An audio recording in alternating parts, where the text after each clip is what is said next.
So I usually do my homework. I find somebody who knows somebody or something. They could give me some information, like, who is it? Like, who is he?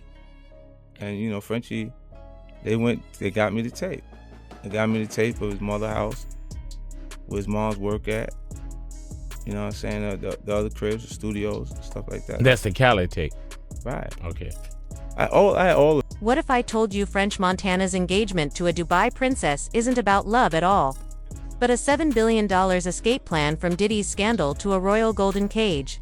Stick around, because once you hear this story, you'll never look at French the same way again. The story making rounds isn't just tabloid fluff, it involves the daughter of Dubai's ruler, whose presence online has already stirred debates. But the real twist, French Montana's name is now woven into the royal narrative.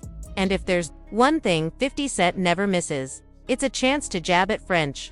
Usually, it's harmless trolling, but this time his comments hit a deeper nerve, opening the door to a bigger, messier conversation.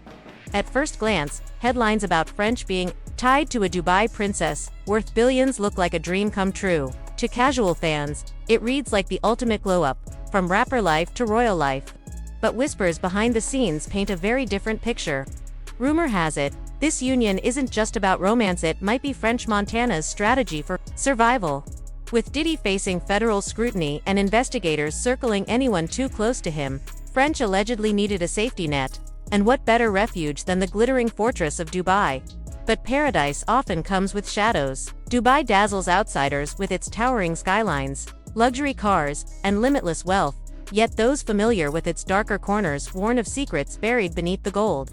For years, allegations have swirled around certain royals, accusing them of indulgences so extreme they make Hollywood scandals look tame. Stories of celebrities being lured into questionable situations aren't new. They've simply been whispered about more than spoken aloud. This is where French's story takes on sharper edges. He has long been known for chasing big opportunities, partying hard, and aligning himself with powerful figures. So when he suddenly locks arms with a princess and secures access to unimaginable wealth, many see the move as more calculated than romantic. It's not that people doubt he could care for her. It's that the timing and circumstances suggest survival may have outweighed love. That's exactly the angle 50 Cent's shade cuts into. His digs about French being bought go beyond engagement jokes. They highlight the suspicion that French didn't escape Diddy's shadow so much as step into another. Instead of gaining freedom, he may have traded one set of powerful overseers for another with even higher stakes. The irony is heavy. What looked like French's golden parachute may turn out to be a cage of its own. If the rumors about Dubai's elite hold any truth, French may have escaped one fire only to land in another furnace. The difference? While federal investigations eventually fade, Dubai's royals don't play temporary games. They play for keeps. And that makes this billion-dollar escape plan feel less like salvation and more like another trap, just with shinier bars. Comes out, like we said, and now you have real deals on the table. And out of all those, you go with Diddy. That's not how it really went. Was it Diddy? Was it Bad Boy MMG? Yeah, I went to go see Ross. And Ross was like, I got an opportunity for you. I don't have the money for you, but I got the opportunity. I guess because the same thing Meek did, the same thing Wale did. I guess whatever the way the situation, his label was, he wasn't trying to give me the money I wanted, and I wanted like a whole bunch of money. But he was like, look, let's do it like this. Let's call Puff, and let's get him to give you the bag. You can still be MMG / you know what I'm saying? Bad Boy, Coke Boys, yep. Right. How much money did you get?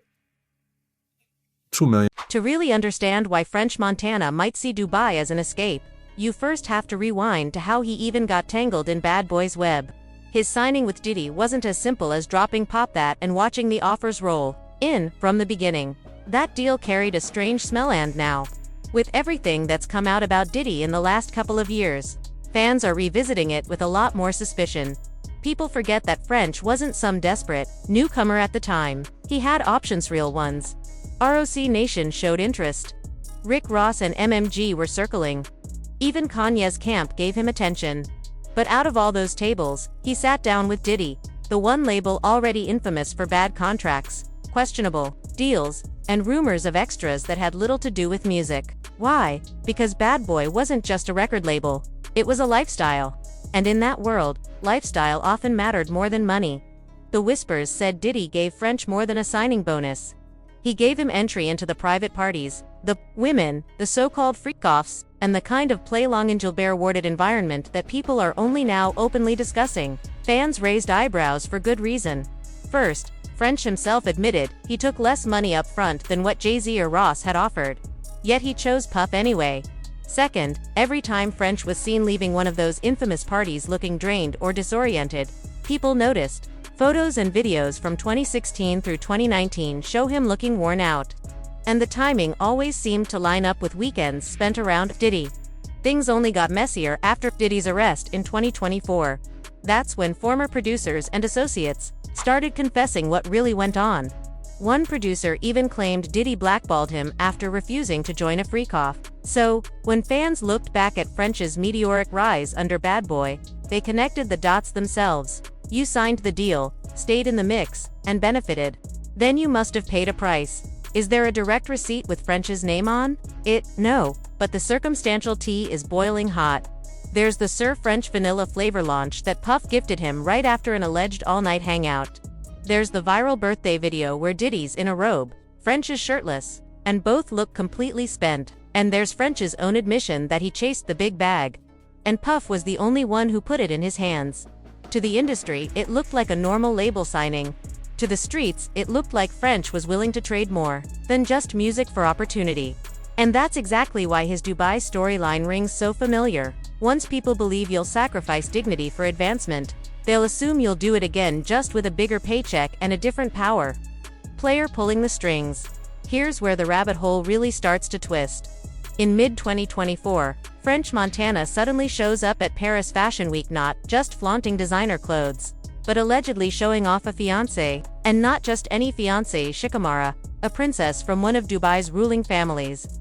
That's not a love story straight out of the Bronx. That's a strategic chess move. The timing says it all. Federal investigators were in the thick of their case against Diddy, stacking evidence from freak-off tapes to trafficking rumors to suspicious financial dealings. Anyone orbiting Diddy was considered contaminated. Artists, assistants, producers, even casual friends were being subpoenaed. And French wasn't just an acquaintance.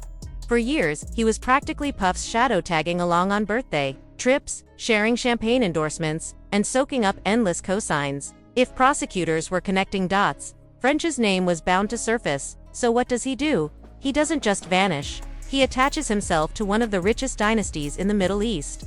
Reports claim Shikamara's family controls a fortune, north of $18 billion, money so deep that even $7 billion barely registers as a talking point.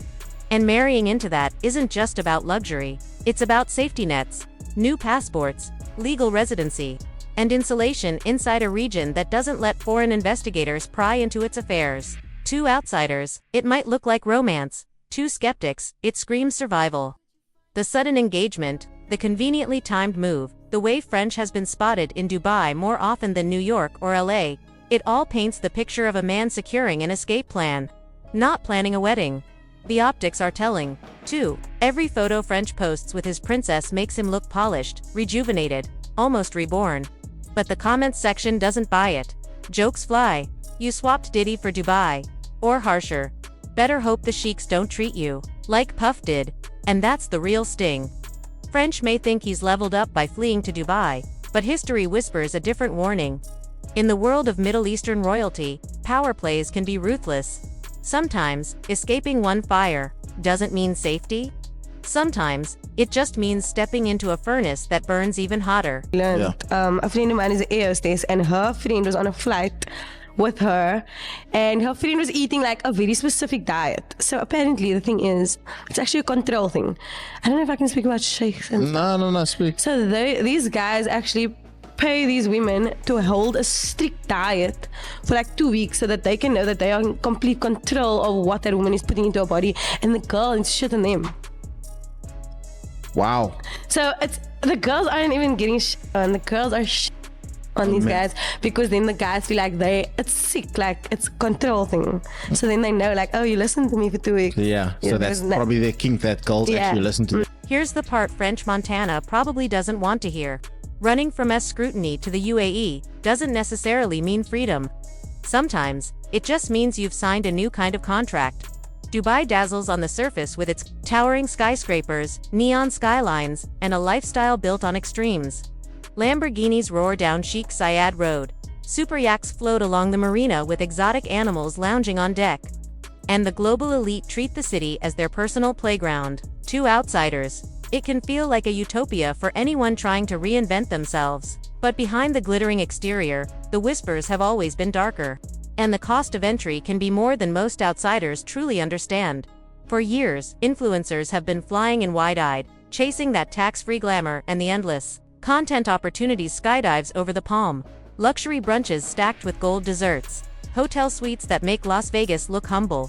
Yet many of those same influencers return home with a very different story. Quietly, they spill tea about palace parties that feel less like social gatherings and more like staged performances, where outsiders were treated as disposable props. Men and women alike have alleged that once you're in the orbit of certain royals, you lose your agency. Some whispers suggest guests were pushed into situations that blurred the line between luxury and exploitation. And the theme remains consistent. Outsiders are not equals. They're novelties, curiosities, toys in a game where only one side writes the rules. Now place French Montana in that context. Against Shikamaru's family's $18 billion fortune, he doesn't even register as wealthy. For all his platinum, plaques and rapper lifestyle, compared to oil money and generational royal wealth, French isn't powerful, he's ornamental. He can bring fame, a sprinkle of Hollywood glitz, and a social media-ready narrative that makes the family look modern, cosmopolitan, and connected to Western celebrity culture. But in the actual power dynamics of royal courts, that doesn't translate into leverage. Shikamaru isn't simply another rich heiress. She's the daughter of one of the most powerful autocrats alive. A man whose decisions carry not just financial weight but geopolitical consequences. In that world, French's celebrity isn't a shield. At best, it's decoration, and at worst, it's leverage for someone else's agenda. This is why online conversations around his engagement have been so skeptical. To the public eye, it doesn't look like French escaped Diddy's shadow, it looks like he traded handlers. Miami free replaced with Dubai villas. Bad boy records swapped for a dynasty where the stakes are even higher. And unlike in the US, where media scrutiny and lawsuits eventually force accountability, the UAE doesn't tolerate outsiders policing its affairs. The family French has tied himself to is no stranger to controversy either. Shikamaru herself made global headlines in 2024 with her viral divorce announcement. With just 3 words, "I divorce you," she shocked royal watchers everywhere. That kind of public defiance is virtually unheard of in Gulf monarchies, where royal women are expected to embody discretion and obedience. Admirers celebrated her boldness, but it also revealed how volatile and messy life inside those palaces can become. And Shikamaru's story is just one chapter in a much larger book of royal scandals. Consider her relatives, Princess Latifah's desperate attempt to escape. Dubai in 2018 captured global attention after a video surfaced of her detailing years of restrictions, only to be intercepted by commandos off the coast of India. Then there's Princess Shamsa, whose alleged abduction from the streets of Cambridge in the UK remains one of the most chilling reminders of how far royal power can extend beyond borders. Both stories were linked back to their father, Dubai's ruler, and now, French's new father-in-law. Suddenly, the fairy tale sheen that headlines paint about rapper Mary's princess starts to crack. What looks like a glittering love story becomes far more complicated when you add history, politics, and power to the equation. That's why people online have labeled this his $7 billion escape plan. On paper, it's brilliant. Marry into unfathomable wealth, secure residency in one of the world's most fortified monarchies, and shield yourself from US federal investigations by hiding under royal protection. For a man whose name was floating around the edges of Diddy's federal troubles, the move almost looks like strategic genius. But socially and, perhaps spiritually, it feels like déjà vu. For years, French was teased and clowned for his closeness to Diddy. The internet never let him live down the shirtless dinners, the awkward birthday serenades, and the Sarek-flavored endorsements that felt like rewards for loyalty rather than business deals. He was branded as Diddy's sidekick, the yes-man who played along for access. Now, in the eyes of critics, he hasn't escaped that role, he's just scaled it up. One sugar daddy swapped for a dynasty of sugar sheiks. The irony cuts deep. Hip-hop culture sold French Montana as the gritty underdog. The Moroccan immigrant who carved out a space in the Bronx, hustled mixtapes, and rose through raw determination. His image was tied to grind, resilience, and survival. But survival comes with choices, and critics argue his latest one undermines that very story, because in Dubai, the rules are different. Bad Boy Records might have been exploitative, but you could still walk away. You could renegotiate. You could rebuild your brand.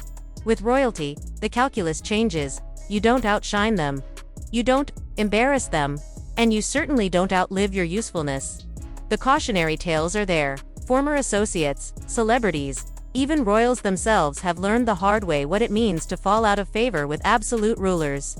In systems where power is unchecked, being disposable isn't just a risk, it's an inevitability once your purpose is served. That's the chilling undertone to French's new chapter. And yet, here's the paradox. For French, this might not feel like entrapment at all. He may see it as the ultimate upgrade. To him, this isn't servitude, security. He's not trapped in a palace. He's insulated. The same Bronx kid who once sold DVDs on street corners is now untouchable behind marble gates. What outsiders call a golden cage, he might call salvation. After all, comfort and protection are intoxicating rewards for someone who has lived through instability. But the whispers won't die down. If even a fraction of the rumors about how Dubai royalty wields its influence are true, French hasn't broken free from chains. He's simply swapped velvet for gold. The leash might shine brighter, but it's still a leash. He may have walked away from the bubbling hot water of US investigations, but in Dubai, he might be sitting directly on the stove. And that's the haunting irony in chasing survival. French Montana may have secured everything he thought he wanted: wealth, safety, status, while unknowingly stepping into a system where those very things can be stripped away in an instant. And I'm sure there were some other ones also. Yeah. I came to Steve Rifkin when I had Chopper Down. Mm-hmm. I walked in the office, it was him and Gabi. Yep. And Gabi was managing. I was like, yo, Steve, give me $200,000. Let me go make music. You know what I'm saying? Just let me. Steve was like, nah, I'll give it to you. Never got it. Never got it. I dropped. Which is funny because Gabi's the president of SRC. Steve is like the CEO, but so I don't know what type of but Steve makes the final call. Yeah. So I asked for $200,000. You know what I'm saying? And amid all the noise, the loudest voice dragging French is, of course, 50 Cent.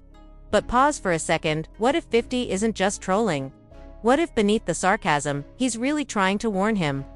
Because that's 50's energy. The big brother who'll roast you mercilessly, but still wants you to win. He's been shading French for years, calling him washed, calling him Diddy's leftovers. But maybe, just maybe, he recognizes the trap French could be walking into. Not chains you can see, but velvet cages that whisper in Dubai's palaces. Then, again, flip the lens. What if it's not a trap for French at all? From the outside, it looks like selling your soul for safety. But from his perspective, it might feel like hitting the jackpot. Some people chase freedom. Others chase comfort. French might not view himself as a prisoner. He might see himself as chosen the Bronx hustler, who sold mixtapes and somehow leveled up into gold-plated protection. What we call captivity, he might call luxury. A palace with air conditioning, a driver on call, and $7 billion worth of security. That's why 50's jabs cut so deep. They're not just jokes. They carry a slice of truth. 50 built his empire on independence, owning his name, turning street power into boardroom leverage. French, on the other hand, might have turned survival into servitude. But here's the uncomfortable question. Who's actually winning? The man still fighting for credibility in rap? Or the man untouchable behind palace walls, scandal-proof, and insulated by wealth most people can't even imagine? It's messy, it's ironic. And it's the paradox French now lives in. To the public, he looks like property. To himself, he might feel like royalty. And maybe that's the twist none of us saw coming. While 50 drags him for sport, French Montana could be smiling quietly, thinking this was the plan all along.